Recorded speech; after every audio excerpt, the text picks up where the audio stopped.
Hello champs. तो CBSE ने clear कर दिया है कि आपको रिमेनिंग जो आपके बोर्ड एग्ज़ाम्स थे जो अब नहीं हो रहे हैं उसके लिए मार्क्स कैसे एलोकेट होंगे। CBSE has clarified. ये ऑफिशियल नोटिफिकेशन है सीबीएसई की वेबसाइट पर, आप ज़रूर चेक कीजिए। तो पहले तो क्लियर कर दिया है कि 1 जुलाई और 15 जुलाई के बीच में जो एग्ज़ाम्स होने थे वो अब नहीं होंगे, as you all know by now. और जो एग्ज़ाम्स कैंसिल हो गए हैं उसके लिए जो असेसमेंट स्कीम सीबीएसई ने डिवाइस की है वो मैं अभी आपको दिखा रही हूँ पैराग्राफ नंबर 7 में।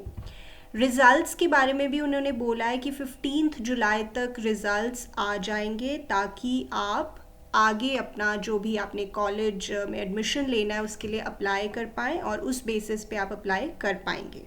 सीबीएसई ऑप्शनल एग्जामिनेशन कंडक्ट कर सकता है जब उसे लगेगा कि कंडीशंस कंड्यूसिव है, सिचुएशन नॉर्मल है, तब वो ये एग्ज़ाम कंडक्ट करवा सकता है।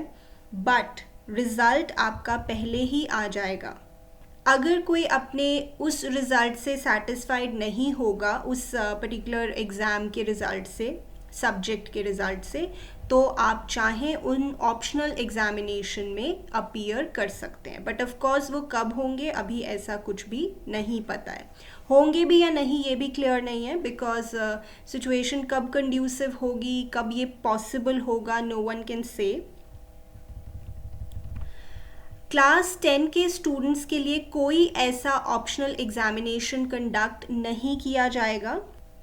जो सीबीएसई रिजल्ट डिक्लेयर करेगा फॉर क्लास 10 स्टूडेंट्स वो फाइनल होगा।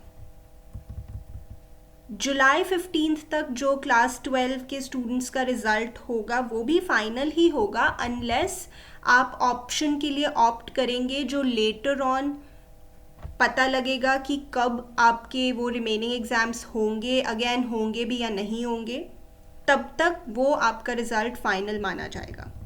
अब मेन बात कि कैसे आपको मार्क्स एलोकेट किए जाएंगे उन सब्जेक्ट्स के लिए जिनका एग्ज़ाम नहीं हुआ। तो जिनके तो सभी एग्ज़ाम्स हो गए तो ऑब्वियसली उनका तो रिज़ल्ट उनकी परफॉर्मेंस के बेसिस पे ही आएगा। Very much clear. For students who have appeared in the examinations in more than 3 subjects, अगर आपके 3 से ज़्यादा एग्ज़ाम्स हो चुके हैं तो average of the marks obtained in the best 3 performing subjects will be awarded. For example आपका accountancy, economics, English, mathematics का एग्ज़ाम हो चुका है, तो मोर देन 3 सब्जेक्ट्स का एग्ज़ाम हो गया है, तो बेस्ट 3 जो आपके मार्क्स होंगे उसकी एवरेज के बेसिस पे आपको इस सब्जेक्ट के लिए मार्क्स एलोकेट किए जाएंगे जिसका एग्ज़ाम नहीं हुआ। For students who have appeared in the examinations in only 3 subjects, the average of the marks obtained in the best 2 performing subjects will be awarded. So अगर आपका सिर्फ 3 सब्जेक्ट्स का एग्ज़ाम हुआ है तो बेस्ट 2, यानी एक थोड़ा सा क्वेश्चन आपको दिया गया है कि अगर आपका एक पेपर थोड़ा गड़बड़ भी हो गया था तो भी आपको घबराने की ज़रूरत नहीं है, क्योंकि वो बेस्ट 2 या बेस्ट 3 के मार्क्स लेंगे। देन स्टूडेंट्स जो कि कम स्टूडेंट्स हैं, स्पेशली जो नॉर्थ ईस्ट दिल्ली के स्टूडेंट्स हैं, who have appeared in only 1 और 2 सब्जेक्ट्स, उनका जो रिज़ल्ट है वो उनके इंटरनल, प्रैक्टिकल, प्रोजेक्ट के बेसिस पर उनको मार्क्स एलोकेट किए जाएंगे। और अगेन ये स्टूडेंट्स भी वो ऑप्शनल एग्जामिनेशंस में अपीयर फॉर कर पाएंगे जो सीबीएसई कंडक्ट करेगा if and when ever it conducts the remaining exams. पर इन बच्चों का भी रिजल्ट बाकी सभी बच्चों के साथ अभी बाय जुलाई 15 डिक्लेयर हो जाएगा।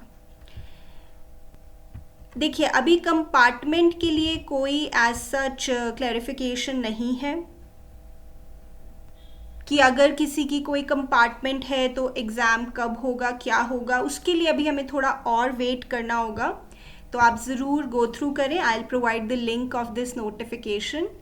आई नो कुछ बच्चों के लिए ये गुड न्यूज़ है, कुछ बच्चों के लिए ये अनफेयर है, but we have to accept it. So champs, I hope आपको काफ़ी क्लैरिटी अब मिल गई है।